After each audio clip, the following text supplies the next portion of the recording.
let's get on to recaps, because there was some cool stuff this week. Shit, we haven't even reached an hour mark. That's not the worst thing. That's kind of cool. Okay. Yes. It's a throwback. Brilliant.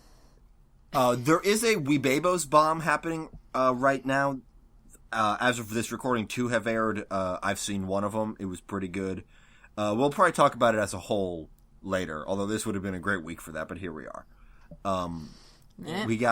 Let's start with Harvey. Yay! Oh my god! I love this Harvey so much. I love that was Irving's literal reaction to the birth of his son was the sounds that Nina makes. And even his wife was like, Irving, shut up. It's like, oh, come on, lady. He's happy. I watched this episode and I specifically was like, I want to hear what Nina thought about this. Even though you pretty much had the same reaction to every Harvey episode, but specifically, yeah, I don't know.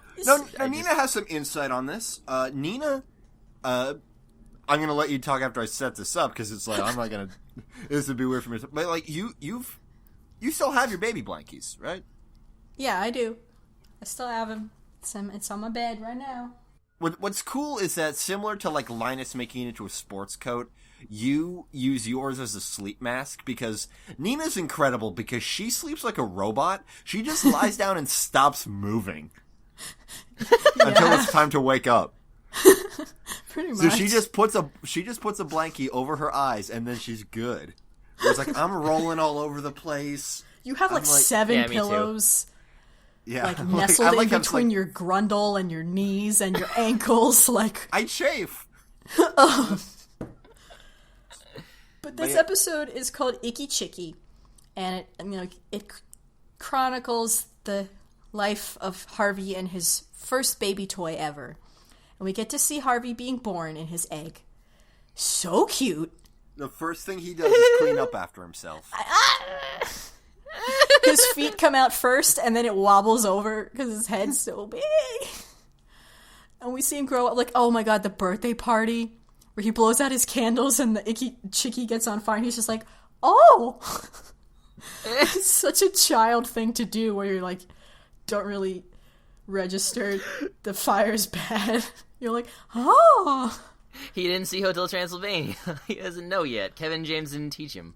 Oh, but that montage is so cute. And it's worth it just to see that montage because it's really sweet and cute. Oh, yeah. But, it's, your basic sort of childhood whoopee plot where you have this toy or blankie or whatever. And then you get to an age where your friends are like, that's a baby toy. And you're like, what? No, it's not. Ah! And then you have like a crisis about your maturity. Yeah. And then somehow it resolves My itself. favorite part was when he referred to himself as a little man. He's so cute. My favorite part was like when his main conflict went from like, oh no, my friends don't think I'm mature, to he's playing with my toy wrong. Yeah. That's not how you do it. Give it to me. He's a fancy boy watchmaker. Oh, that was adorable. That was delightful. Oh god. Yeah, I still have my. Well, I don't know if it's my first baby toy. It's the one I have. It's the one I've had the longest. It's just this teddy bear. And the thing about it that I've always wondered is like, I had a real thing about tags as a kid. Like they just irritated me. I cut all the tags out of my shirts, and I took a lot of the tags from the toys I was more closer with because I didn't like it brushing up against my face. Yeah. It's literally just a tiny, just like a tiny little bear, like a little bear man. Like there's nothing specific about him that I don't know where he came from. And his tag's gone. I don't know what company made him. There's no indication. He's just a stereotypical teddy bear.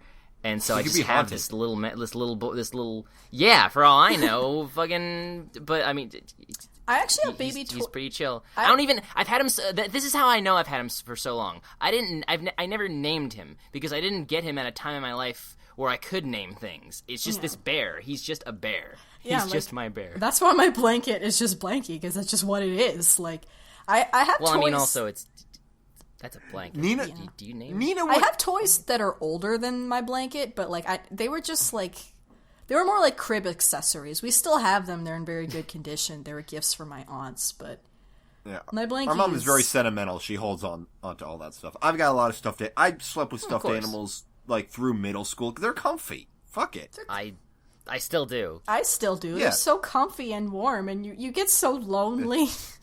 Yeah. And you just need to give something a hug. Nina had this great bit where she would hate it when Mom would wash her blankie, because what she always said was that the blankie would get crunchy. I needed those things got so stank. There were several, and I think there was one you liked more than the others, but the other two I used more when I was an actual baby, but once I started making decisions, I just stuck with the one. And that's the one I still have. And it's all shredded now. I keep trying to patch it back together, and it just keeps falling apart more. It's super grodulated. It's supposed to be blue. It's like a dark green-gray now. It's disgusting. And you put it on your fucking face suddenly... every night. I'm suddenly remembering my baby blankets. I remember I had two, and the first one went because, like, when I was little, like, I guess, like, must have been 4 or something. Like, it's a really early memory of, maybe I was in school, I don't remember.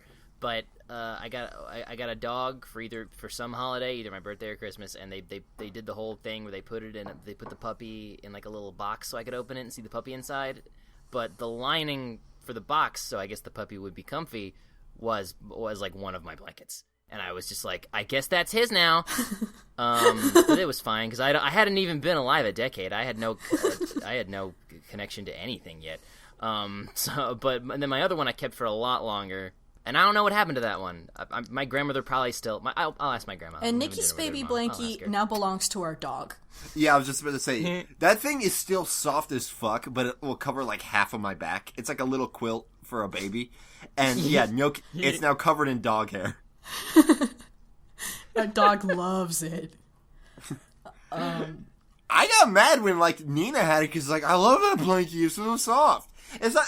It wasn't even like a sentimental thing like Nina's like security blanket. It's just a soft blanket. It's very soft. What else happened in this episode? I mean, something about a turtle. It ate it and spit it out as a hockey puck. The dump. The garbage truck was a cat bus. Oh yeah, that was that. Awesome. Yeah, this episode was really lovely. I liked it a lot. It was cute. It was cute. And I'm glad Harvey's dad is me. I realize that now. I'm glad that Icky Chicky didn't have to die and could live on in the heart of Fu. Because he never had a toy. Yeah. I was like, oh, it's his first toy. He's so happy. Fu's great. So the Stevie, continuation of this Peridot arc. And Tooch, is this your favorite episode? Yeah. Robots. You will be. Giant robots aren't meant to fight. That was the best line. Not like this. No, giant robots shouldn't fight. Yeah, it's like, obviously there's a lot of old school anime influence in Steven Universe, usually determining like a lot of visual takes, but here it's just like about mechs. But like they don't do any mech shit until the end. There's one genre that has no subtlety, it's mechs. Yeah. Oh my gosh. So were there any like direct mech references, Mr. Mecho Man? Was there like any like deep cuts like they did with Utna? Not that I noticed, but then again I was too busy like laughing and being joyous at how much Steven was just me. Yeah. I saw like a couple Tumblr gift sets that were like, they were like drawn comparisons, but I was like, that could easily not be that, and it's just, really common like shot frames and stuff. Like there wasn't anything that I noticed. Yeah. So wasn't anything. So there wasn't any there because I know everything. Yeah, nothing as blatant as the I'll have Devin watch it. Yeah.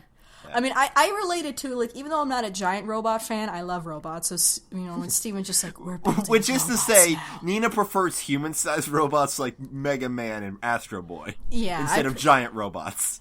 Yeah. I mean, I don't mind if it's giant, if it has, like, a personality. I just don't like suit robots. Yeah. I like Or, like, robots they have that, a like... pilot. I mean, you can giant, even... like. I don't mind if you can pilot it, so long as it has, like, an AI built into it that makes it like a character. Right. It's usually not both. It's usually either, like, it's a sentient robot and doesn't need a pilot, or, like, I think the closest thing they'll do is, like, the pilot will refer to it like douchebags talk about their car. Well, And it's like, oh yeah, she's great. Like, you treat your giant robot right, and she'll treat you right. And it's like, nah, dude, you just gotta be good at driving it. Gargantia actually did that. I like that a lot. Anyway, that's not the most... I mean, robots are fun, but that's not the biggest part of this episode. Yeah, the biggest part is that we get more insight as to gem hierarchy. The hardest word to say. Or we would if Tumblr didn't just keep guessing everything. Well... I saw a great tweet that's like... Yes. You can't say that the fan... You don't say that I guess the fan theories were right, when what it is people picking up on obvious clues and foreshadowing. You didn't do dick. Yes. You didn't come up with anything. Exactly. Yeah, you They just did it. paid attention. Exactly. Man, Tumblr loves to claim ownership of shit that's not theirs. Fuck! Yeah. But then the other half of Tumblr's been like, this is not a metaphor for racism. What are you talking about? What are you guys talking about? Why are you guys gonna make everything I didn't about see that. I only follow good blogs that aren't garbage. I never saw that. I was like, what?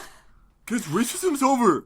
Like, it was actually, like, listening to Peridot was pretty uncomfortable. Yeah, Like- she sucks. You know, like, who owns you? Oh, this is a fancy one. Just go hold my shit. Like, it was, it was like, oh my god.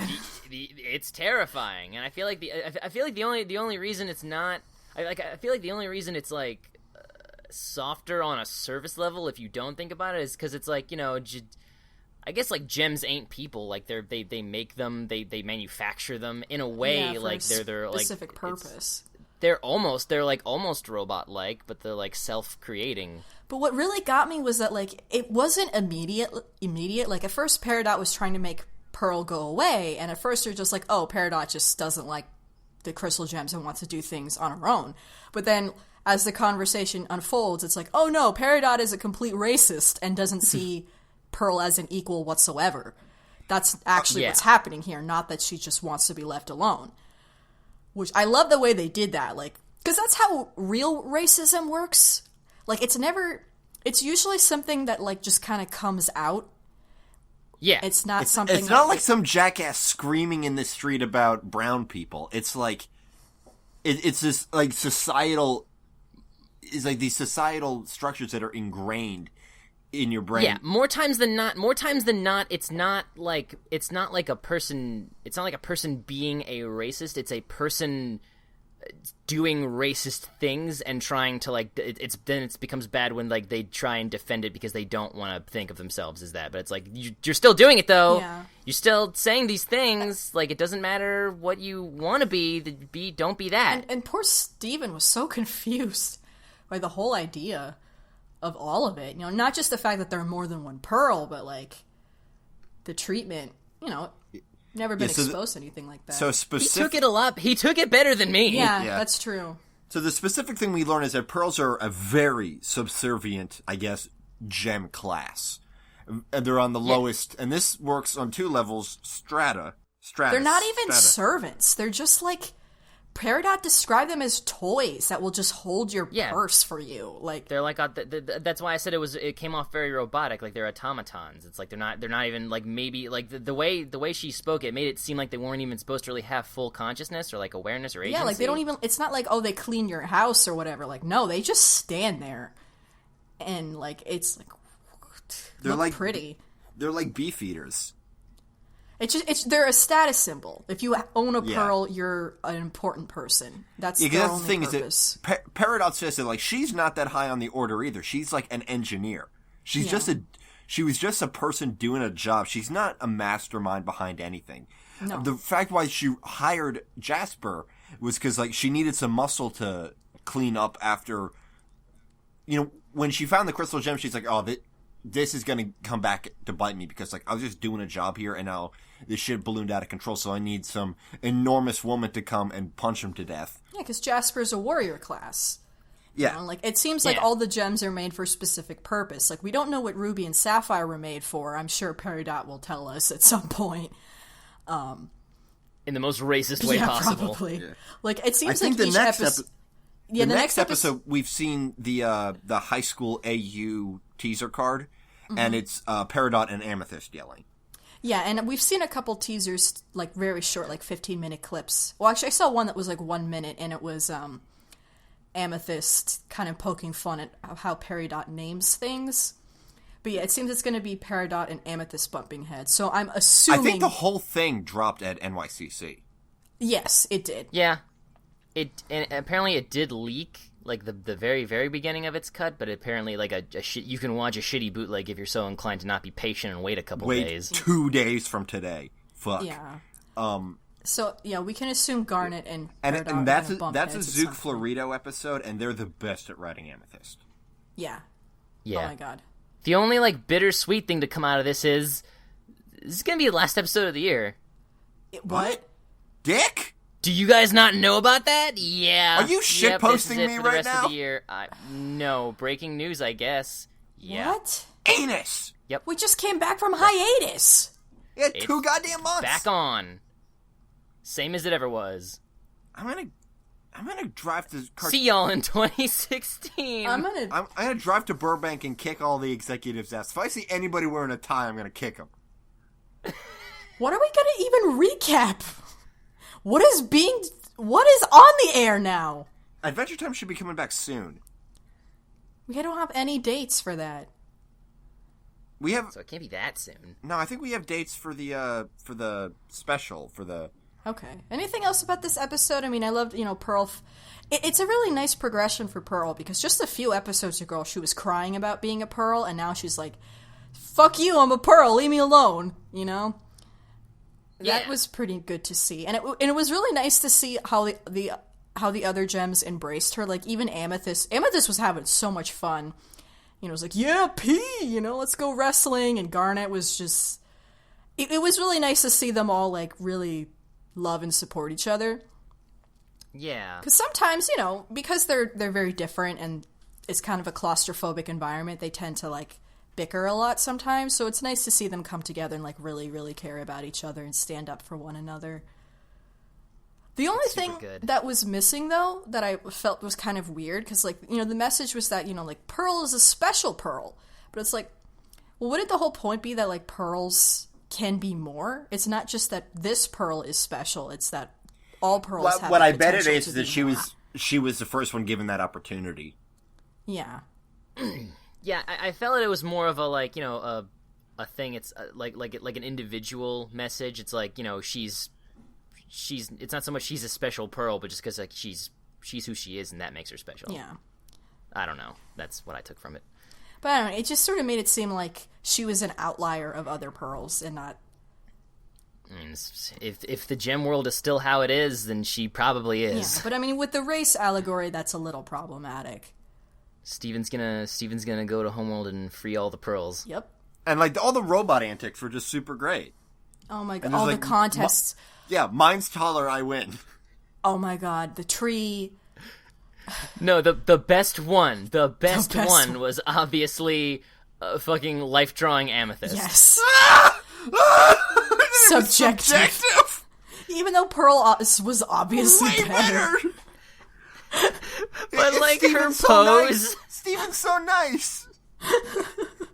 It's like, who am I to say what is art? Oh, but just Amethyst, like, with her feet up and the shit-eating grin, and, like, she wasn't glamorous looking at all. It was like that scene from Broad City. People who watch Broad City will know what I'm talking about. I feel like Steven probably had to tell Amethyst not to do it naked. Yeah. I'm looking up the Adventure Time miniseries called Stakes. And it's going to air November 14th. I don't know if that's going to be the premiere of the series, but that's when it's dropping. And Rebecca Sugar returned to help compose a song for it. Oh yeah, And that we're gonna she have a sung new- it in the San Diego Comic-Con. She was in that panel. And we're going to have a new intro with Olsen delivering the theme song instead of Ward. Oh, this sounds like it's gonna be the best thing. Yeah, it's it's very Marceline driven.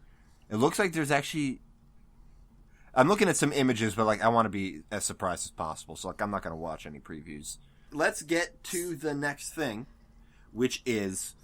I forgot to look up the cryptograms, which is fucking Gravity Falls. Yeah, look up the cryptograms. Yeah. I wanted to know what they said. I always depend on you for that. I never even pay attention to them anymore because I know Nikki's got it for me. He's got me. He's got me. Yeah. My back. And in case anybody doesn't know, I just look them up on the Gravity Falls wiki. Yeah. I don't Yeah, I'm phenomenally lazy. Yeah, you think I'm gonna fucking figure this shit out? If you were 10 years younger, you would have. I don't know if I could. You would have wanted to. You loved that shit when you were a little kid. Mysteries. I did, but this shit's hard. Did you play Myst?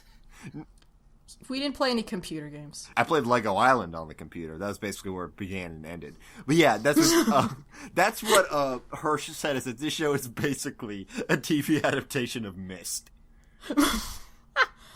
But with, people and characters. Yeah. Instead of one schmuck on a bunch of different landscapes with incomprehensible puzzles. Just, oh boy. Yeah, so... I mean, in this episode, and I think this is another one that I suspect resonated with Nina, and that's that we learned that the twins have their birthday on the 31st of August.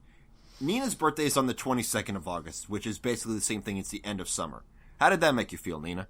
That my birthday's at the end of the summer? Well, did that resonate with you? That they're going through the same thing where, the bittersweetness of, you get to celebrate my birthday, but it's also the acknowledgement that summer's over. It's... School's starting... Yeah. And it's basically sucks, and it's a really inconvenient time because nobody can actually come to your party. Yeah. I figured this would have hit close to home with you. Yeah, and now that you mention it, yeah.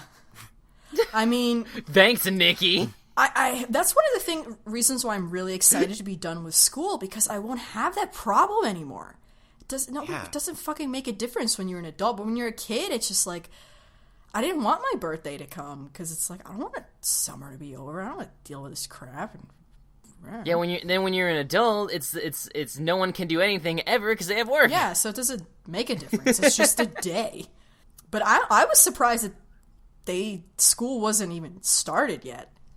What, are they going to celebrate their birthday and then go home right away? Yeah, I mean, this takes place in a fictitious where, school doesn't start until September, which that's not real. But... That's never been real, ever. Anywhere, at any point in time. Liars. But yeah, so we learned that they're about to turn 13, they're about to become teenagers, they're about to go through this huge, new step in their life, and they're really excited, and then during the process of planning for the party, they realize, high school's the worst, which is not true. Middle school's the worst. Yeah, I'm surprised Mabel, if Mabel could survive middle school and still be that positive in that herself, high school is no problem. She's gonna fucking eat high school. Yeah. Yeah, you could just not, I don't know, Mabel, you're gonna be great. Yeah. But still, yeah, high school is still bad. Yeah, it's Dippers should be the one worried. I'm all about Dipper. Yes, don't go to high school. Stay far away. Oh my god, he is. Dipper, he's please. Not gonna go to high school. He's gonna. Yeah. So we get he goes on an adventure with Ford, and they find this UFO, which apparently along one of the pipes, one of the ciphers written on there is Betty and Barney were here. Okay. Rubble. The I Flintstones. know. Oh, okay. I was just why? Because it's been there super for old. It's been there forever. It's been there for 6,000 years. Oh. So I guess Bedrock was in Oregon, is the implication that they're trying to make. I remember a commercial for Fruity Pebbles that claimed that Bedrock was still in Pangea, which was bullshit. Does that mean the aliens were the same race as the Great Gazoo? Yes, that's exactly what it means. You nailed it, no, because One of their skeletons, Oh, like, yeah. we saw one of their skeletons in the chair, and it was all, like, it had a skeleton, but it was very clearly tentacly, so it's like, okay. Do you think that was a Geiger reference, like Alien, like the jockey, or... Probably. Oh, of course, yeah.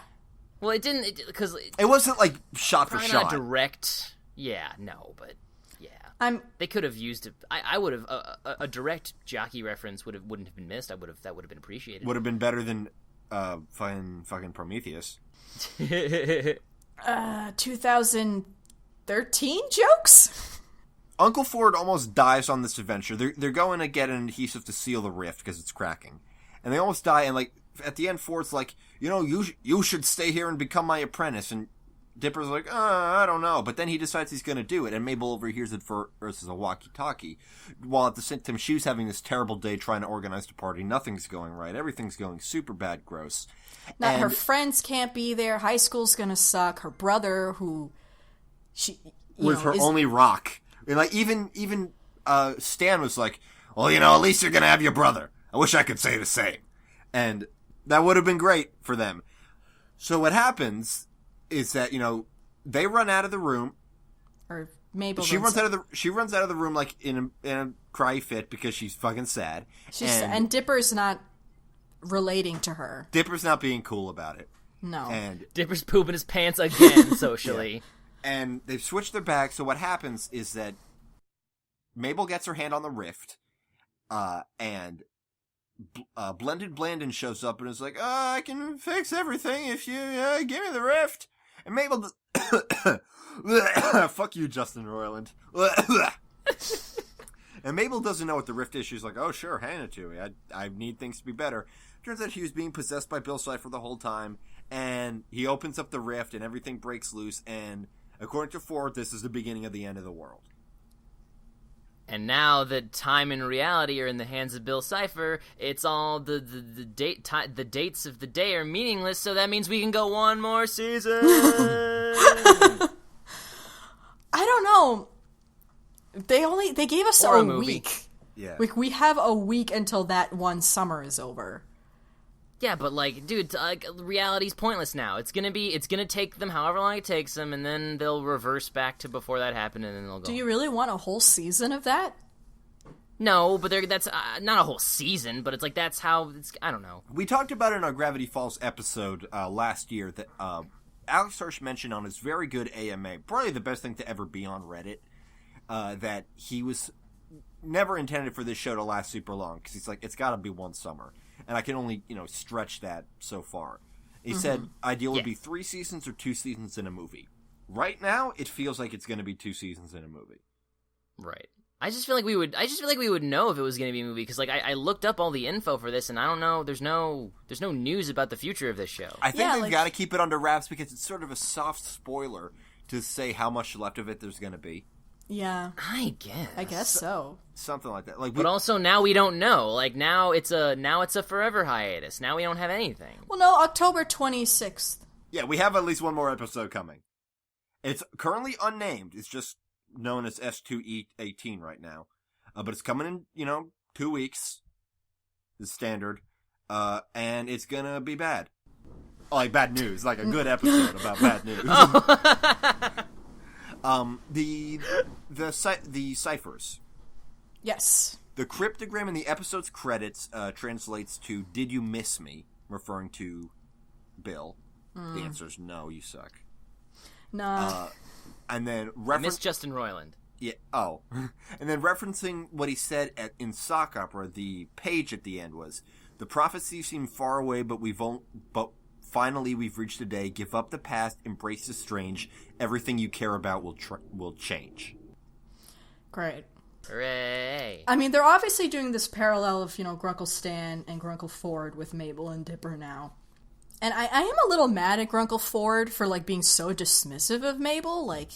He relates to Dipper, and I guess he's just kind of... Because he had such a weird relationship with his brother, it's just kind of not giving her he just doesn't get any it. credit.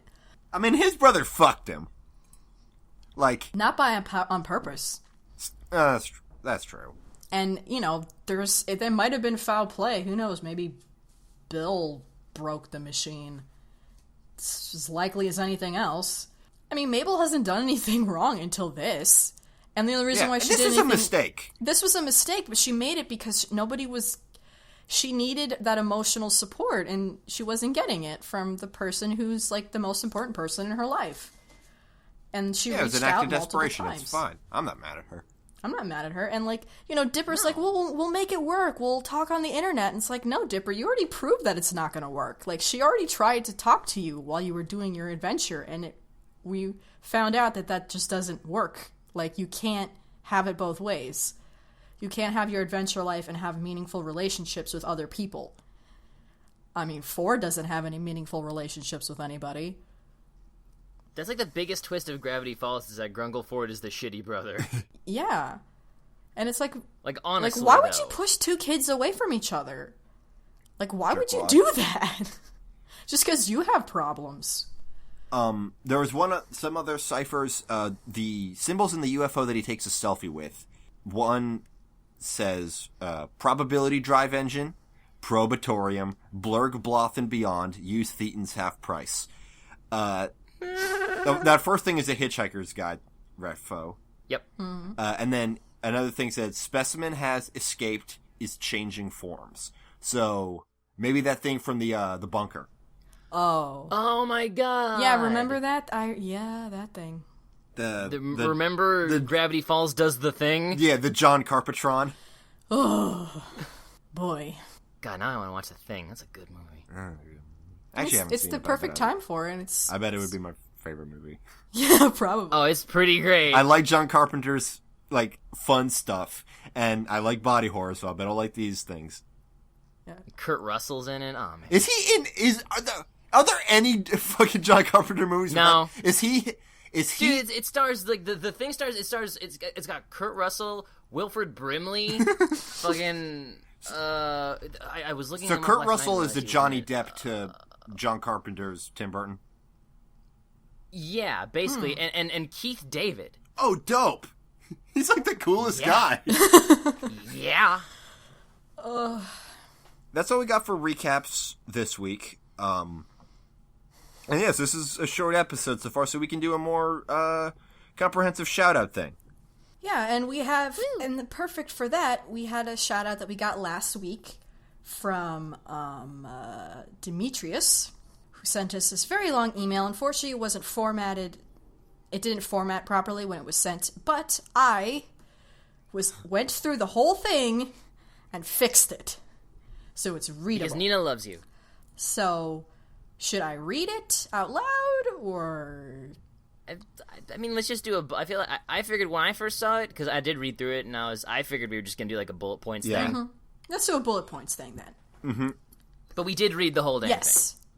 Yeah, I got most of it. Mm-hmm.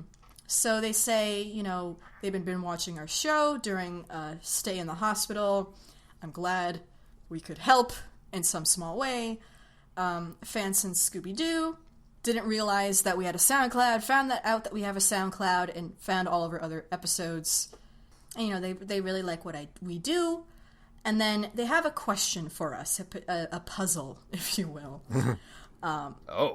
They're coming to us as fellow queer folk.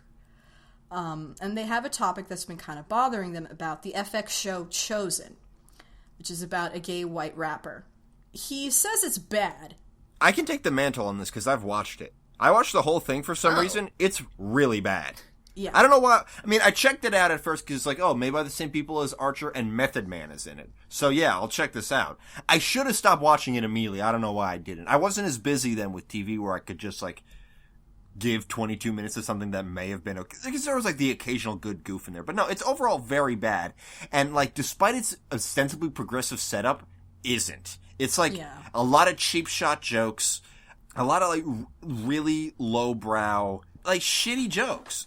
I didn't even know this existed until you asked this. Yeah, it's not a good show, and like what he's asking about is like, does the fact like he's saying it's representation. It's good in having representation, and but like it's ostensibly representation, but I don't think it's like I don't think it was helping any cause. Yeah. Like no. The stereotypes like the main character chosen, who was played by Bobby Moynihan, which is why I was actually a little worried about Panda and Weebabos at first, because Moynihan was really bad in this show. But no, it was a matter of script. Moynihan is good in a good thing. He's a funny guy. Yeah. This show is unsalvageable. The idea that he's a gay rapper it's never something that can just be taken as given. It's always a goof. Yeah. And, the show just can't ever be cool about it. And, he says, when you have a show where one of their main shining points is their representation, but how it reflects the characters that are at least aren't really that good role models, which none of these characters are, does it take away from the point of representation because it's more real, it demonstrates that people have flaws no matter what, or is it just a step in the wrong direction? I think that if they were shitty but likable, it would be fine. Because some people suck, regardless of whatever minority category they fill in. But they're not likable characters. And I know like that was a problem with queer characters in media for a long time, where like they were pretty much perfect people, and their only flaw or the only problem they ever had in life was because they were gay, which we've kind of seen done to death. So I think I know where this is the complete but this is the complete opposite. Where the fact that they're gay is still like a crappy joke, and they're not interesting. They're not fun. They're not likable. They don't grow, which is something that they say in this email. Yeah, like you compare it to Archer, who's also like Archer's a brilliant character because he's an asshole and he's unlikable, but he's likable enough that you don't hate the show. He does grow. Mm-hmm. Now, Chosen only got one season because it's all it fucking deserved, but he didn't grow at all during that. No. Anyway, so that's what we think about that. It's really bad. Yeah, to be honest with me, like, I never seen the show, but for me, I don't think any representation... I mean, on the one hand, it's like, shouldn't there be... It should be a wide spectrum like anything else. Like, there should be shit and there should be good things. It shouldn't always have to be good for it to be, like, seen as legitimate.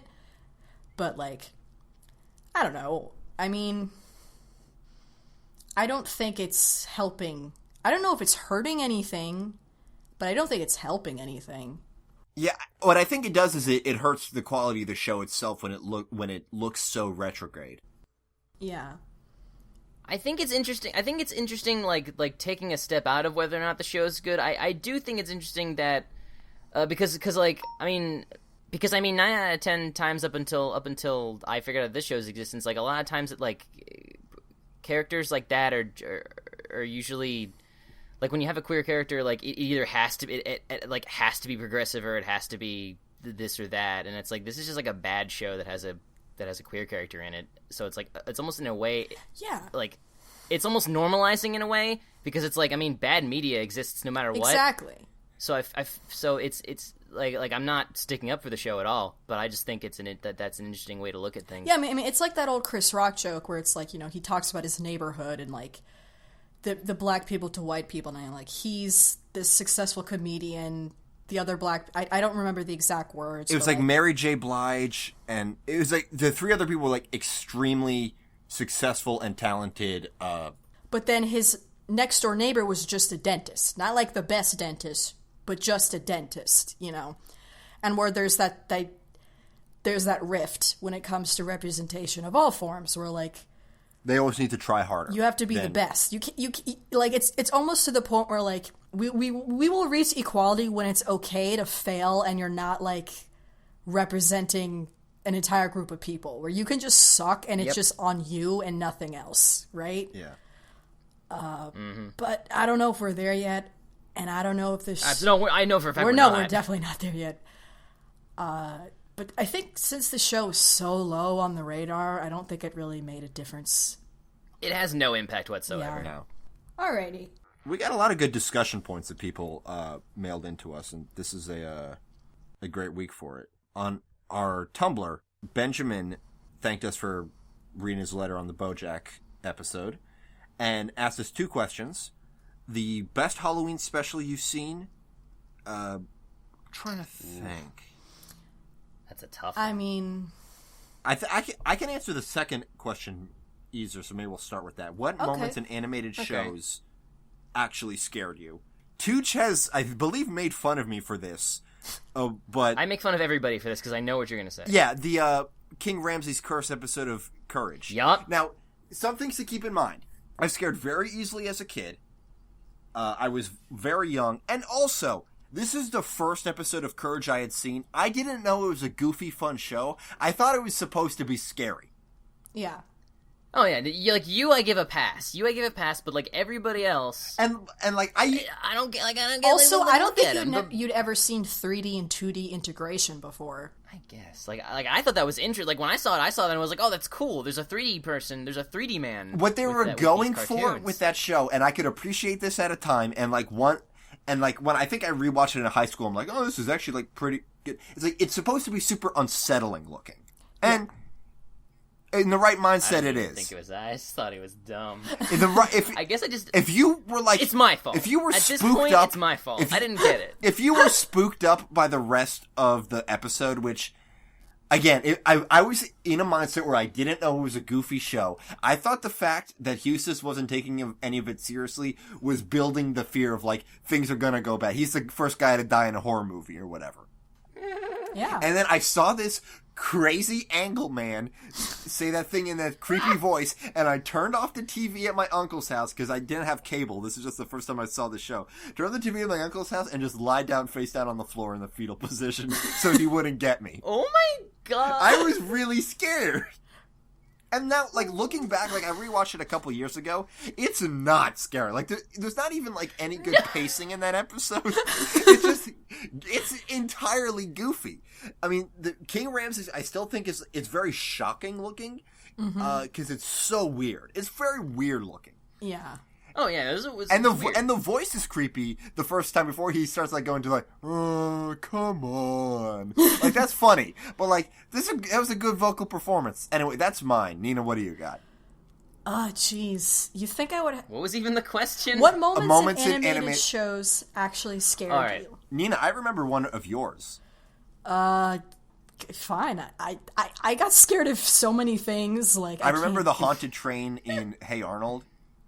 Oh, yeah. You got, like, nightmares for, like, weeks. That's, like, one thing. I would get spooked easily, but nothing I watch ever gave me nightmares. My brain's not wired that way. My imagination is too good. It's too crazy for its own good. And, like, I only needed to know that it was somewhat, maybe, a little bit out there, scary, to, like, already go to the place I need to be to get scared.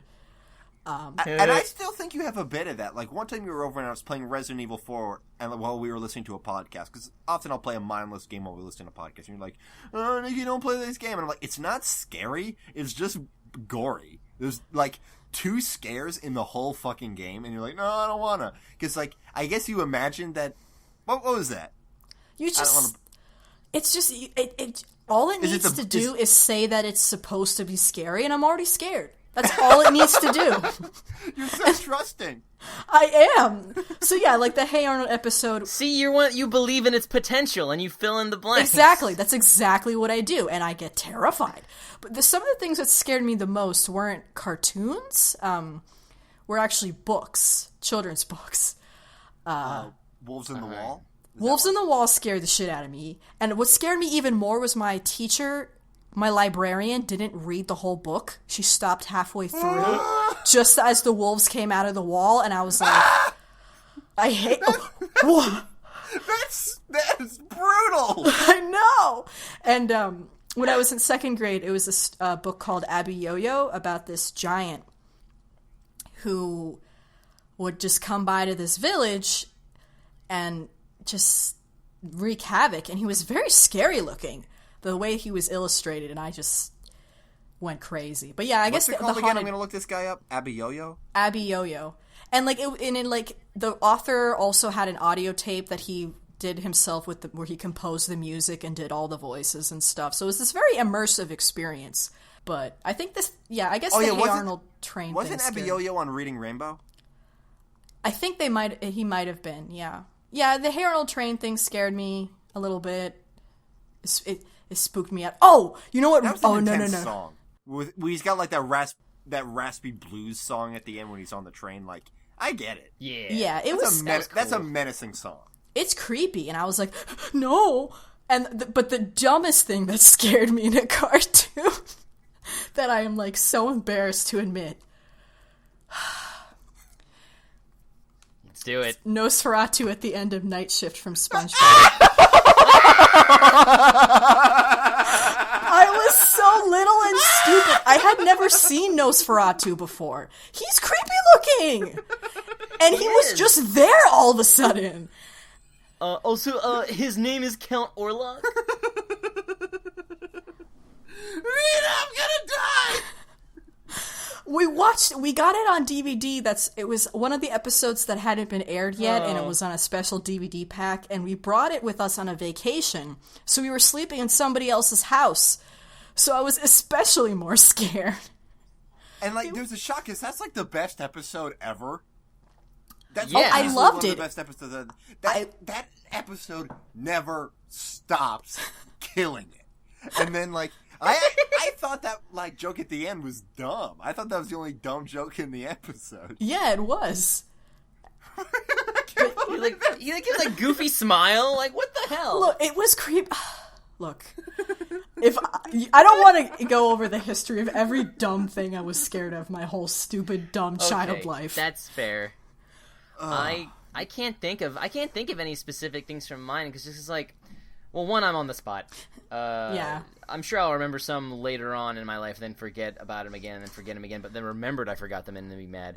But you talking about Hey Arnold, like the Ghost Train one didn't do it for me, but I remember when Arnold, that episode where Arnold goes like looking through the boarding house or whatever, looking for that one ghost, like that sound of someone gagging on a hoagie. Oh yeah. And then it's like, you know, oh shit, it's Grandpa, and they find his secret bathroom. But then, like, at the very end of the episode, he's going to sleep.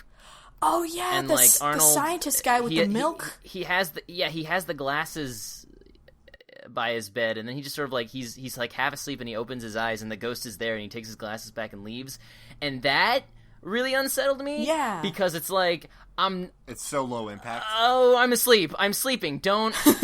Holy shit.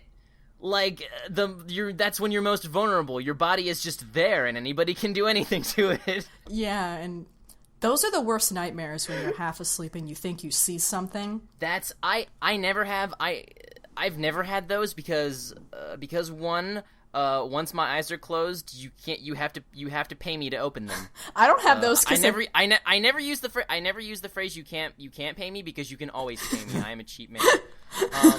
Two, anytime I even think that I might have the chance of having, like, a waking nightmare, I'm up and I'm out of bed and I'm gonna wait until the feeling passes to try and go back to sleep again. So I've managed to avoid it for going on over 2 decades now. Me too. So it's pretty good. I managed to avoid it by having my blankie on my face.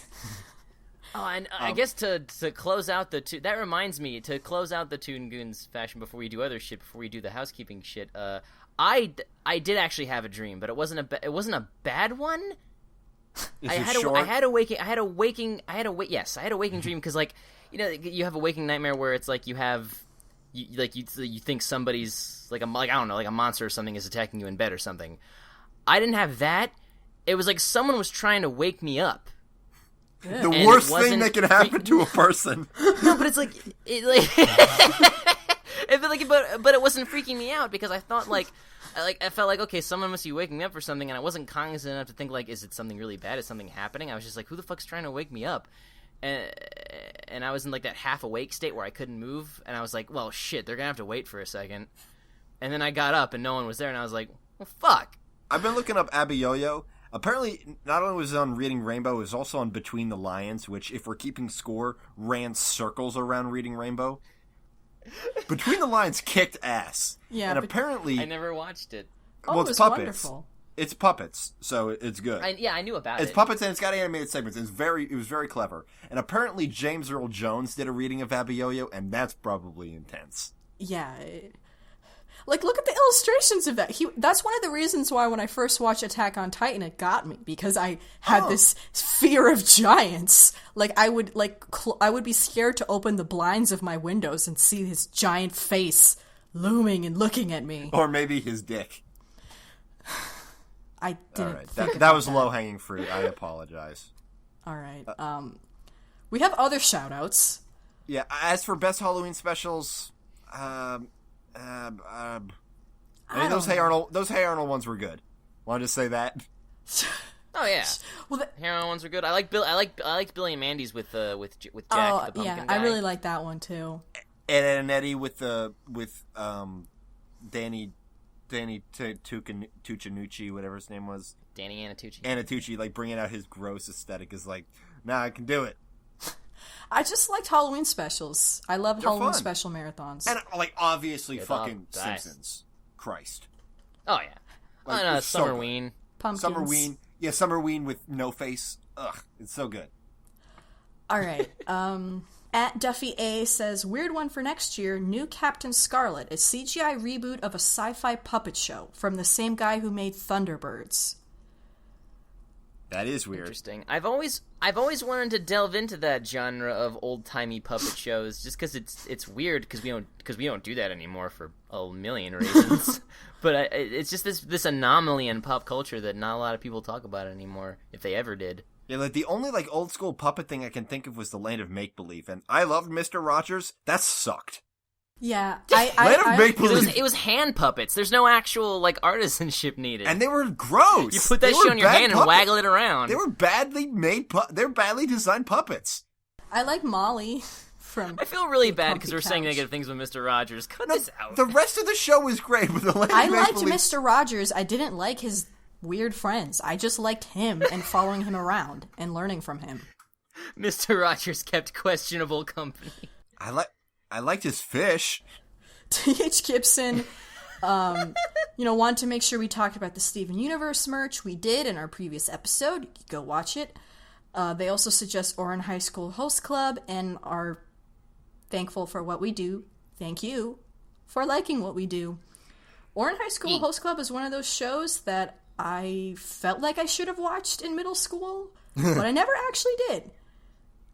It's very long. A lot of my friends who are more anime savvy than me have very fond memories of it. It's one of those like things that if you watched anime in the mid to late aughties, then that's what was one of the things you watched, and I missed that one. But I'll probably be more into it now. It's Pretty Boys. Yeah, pretty good. Apparently, there's some progressive gender stuff in there. Oh yeah. Yeah, sure. I got a suggestion, but it wasn't sent to the Toon Goons thing. It was sent to me. Alrighty.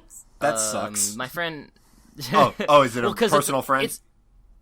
It's my friend Trahan, because he's of course he probably doesn't even follow us. I'm pretty sure the only reason he suggested this to me is so he'll listen to an episode. He suggested the Clerks cartoon, the animated series, the short-lived animated series based off of Kevin Smith's film Clerks, because it is super good. It's one of the even if you it's I don't know, I haven't watched it in forever, but I remembered enjoying it. It's only 6 episodes. All right. Okay. Because do you guys have any interest in Kevin Smith's filmography? I've seen because Mallrats. I feel like if you guys just didn't have any it would be kind of we wouldn't be able to do an episode on it because we could pretty much only talk about how it relates to the rest of his. Probably have to watch media. Clerks. Yeah, I would have to watch Clerks. That would be a good idea. Anyway. I mean, yeah, well, we'll see. Maybe if you guys dig Clerks. I mean, I don't know. If you guys The are a bunch 90s? of Clerk suckers, I don't know. I don't have any patience for these 90 kids and their 90s problems. I really don't. It's just two guys who have a shitty convenience store job and they do shenanigans. All right. and then here's another interesting topping point by Keep It Spoopy, which may be a Halloween name. I don't know. Because everybody's fucking doing that, and like, ugh. I mean, have all your fun, but Jesus. All right, why has this been a trending cartoon to start off lighthearted and fun and then almost abruptly transition to serious and emotional? Like with Steven Universe, in the first episode, he can't control his power, now he needs to fight a demon in the center of the earth. Imagine if older shows did that, like Fillmore. At first, Fillmore and Third have to stop a group of kids from stealing all the copy paper so that they don't have to take a test, and then it goes to Fillmore and Third having to talk someone down from holding the entire school hostage and forcing them to give them $1 million. Couple things to say about that. One, I'd watch it. Yeah, Yes. That would be dope. I mean, that's not what Fillmore was doing. Fillmore was very much a genre parody and a parody of a genre that never escalated. Steven Universe, and I think there are other shows that have done it, like Adventure Time has done that, BoJack did that, even on the course of like one short season. I don't think it's abrupt. It's not abrupt at all. If you watch, like one thing that a lot of people were saying, like with Stephen Baum, was like, I don't know, they just cried. But it was all made sense. Yeah, what I said about Stephen Baum is that I was surprised by like the events that transpired, but I wasn't surprised that the show went there. Because the show had already gone to tough places with, like, the episode with Lil Butler or On the Run. It had already done heavy stuff. And even, like... And it was always hinting at heavier things that Steven didn't know about. Yeah, that's the premise of the show. The reason... Because, like, I was ranting about this to somebody today. It's, like, the one of the main reasons that why I prefer... Like, 9 times out of 10, I'll prefer the way an animated series will pace itself as opposed to, like, your run-of-the-mill, even, like, really widely successful live-action television dramas, is because they don't know how to fucking pace themselves. It's just episode 1 straight from the fucking get. It's just high-octane, awful feelings, bad things happening to bad people doing bad things, and good people dying or becoming bad for like 10 goddamn seasons nonstop. I don't have the fucking emotions for my day-to-day. When am I gonna watch fictional people go through even worse shit? That's garbage. That's bad storytelling. I made it like halfway through Breaking Bad, and then I was just getting at a point where like I would watch an episode and then just get in the shower and scowl for like 20 minutes. And like, yeah, like what the fuck? Who wants that? Who wants that in their life? I guess people do. But yeah, like that show also hit the ground running. And there's an appeal to that. Like, it's how you hook them. Whereas, you know, this kind of slow build, it allows you to do a bait and switch. It allows you to sucker punch them. You know. Yeah, and that's because that's how like that's how a lot of like I know Shakespearean tragedies worked. Like the first act is like basically a comedy, and then like someone dies, and then everyone dies. Yeah, the first couple of acts is like a bunch of dipshits yelling about boners, and then like yeah. That's the first scene of every Shakespeare play. Like, no exaggeration. It's like 2 guys tying their dicks in a knot and, like, trying to trip women with the rope that they've made. Something. But, like, with Steven, if you watch Steven from beginning to end again, and if you can look up the actual, like, intended order and not the fucked up broadcast order, which wasn't that different, but it wasn't that different. But, like, there was a couple of things in there. You'll see it's all a very sensible progression. Yeah, and even Adventure Time, which has a different method. Seasons. You know, where Adventure Time, it didn't really know what it was doing when it was starting out. Fuck no. You know, where Steven did from the very beginning. Whereas Adventure Time, it's a matter of progression just because of they've been doing it for so long, and they needed to do something different. I think it was the growth of the artists making it. Yeah. In Adventure Time's case. Whereas, like, I think in this post-Adventure Time world, a lot of people have been through that crucible, either by working on stuff like Adventure Time themselves, or by seeing colleagues in the industry do that. So they're now going into this more with a mindset of what they want to do in the beginning. At least, that's absolutely what the case is with Steven.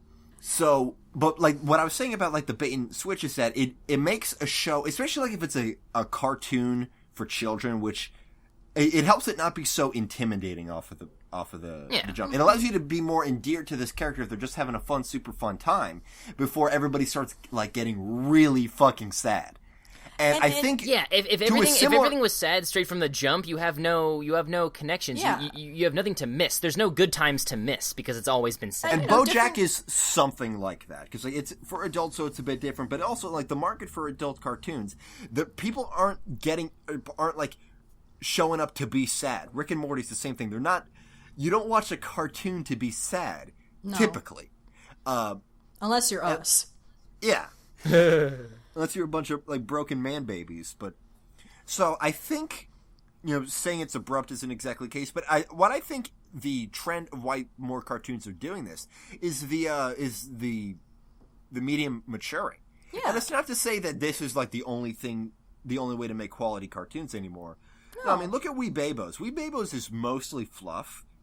Yeah. I can think of one episode that wasn't, and that was the burrito one. Yeah. And even though that was a one episode bait and switch. Yeah. They just like showed an episode of I'm pretty sure SpongeBob did that exact episode, and then they made it like really heartfelt at the very end. But like it's just a a fluffy show that's really fun and good, and it's made by passionate people who care. Yeah, and there are different approaches to a show, and every show has its own goal. Not every show can have the same goal. And, you know, even during the time of Fillmore, there were shows that were a little bit more serious. I mean, Teen Titans got pretty serious as it kept going. Danny Phantom, which we're going to talk about, gets pretty intense. Kim Possible. Like, different shows have different stakes. SpongeBob isn't going to get melodramatic because it's SpongeBob.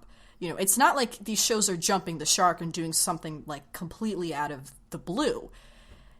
It's just different shows for different people, for different purposes, you know? Different shows for different bros? No. Schmoes? That's gender neutral. Yeah! Schmoes. Different shows for different schmoes. Put that on a t-shirt. Yeah, put that on the list. Somebody's got Check. a text document. Woo. Quota filled. I feel like all our shirt ideas have been too wordy. Eat the Boomers is not too wordy. No, Eat the Boomers. That's yeah. like the best one, and that was mine. Fine. Whatever. Another one of our super fans, Blue T32, got somebody else into the show, at Miss Disney Chick. So that seems very compatible. Thank you. James gave us some clarifications about the stuff he recommended the other episode. He said Mighty Max was basically, like, quote, Polly Pocket for boys, and that's a bunch of, like, little shit where you can, like, hide shit anywhere. Oh, yeah. I may have had some of those, I don't remember. Yeah, you had something. I they actually were just cool. I listened- love those toys of They yours. were dope. They were fucking awesome. I love those. I don't know what they were. They may have been Mighty Mickey, Max. though. I'll have to look up, and we'll get back to you. And apparently Tim Curry was both in Mighty Max and Pirates of Darkwater. So, in Mighty Max, he was a guy named Skullmaster. Perfect. Beautiful. That was a cool discussion. We are almost at 2 hours. We did it. Fuck. Woo! The most common ways to contact us are through our email, thetoongoons@gmail.com, our Twitter, @thetoongoons, or our Tumblr, which is also our main website, thetoongoons.tumblr.com. You can also leave comments on our SoundCloud, which is where we upload our episodes directly if you want to just listen to them there and stream them and not have to download them. But if you do, we're on iTunes. Just search it because there's like not a URL that doesn't make any sense. And you can leave a rate, subscription, review. Sometimes I'll read the reviews and they're so fucking nice, I'll get an anxiety attack. It's like I'm not equipped for people to like publicly like me that much. It is a little overwhelming, I gotta say. Yeah, don't stop though, because like it's You guys something. rock. You rock Yeah, the hardest. Yeah, and then YouTube's coming up. We have a Facebook now too, courtesy of me. Yeah, Link I it to your don't know grandma. I don't know what it looks like. It looks like everything else. Some of my friends, I don't know what Facebook looks like anymore. I deactivated it 2 years ago after some of my college friends got married at age 22, like 2 months out of college, and I'm like, I gotta dip. This is Alrighty anyway, then. next week, as we said, we're talking about Danny Phantom, which is all on Hulu, and it's I have to slam jam it, and I don't know when I'm going to be able to do that. super butcher. I forgot how we used the same sound effects in every fucking show. You forgot how every show is the same except for the premise? Everything else about the show is the same except for the premise. That's the way to put it. it's What's our fine. November sketch? Right now we got I a know lot of there's- moves. I know there's Iron Gigante de Ferro, Mr. Foxman, who's great, and we doing any shows? No, I guess because we felt like we were gonna get burnt out because of October. Because originally we were gonna do Gargoyles and Danny Phantom. Remember that? We're dumb. Yeah, that's why we did No, so Hotel it's Transylvania. and Parasois.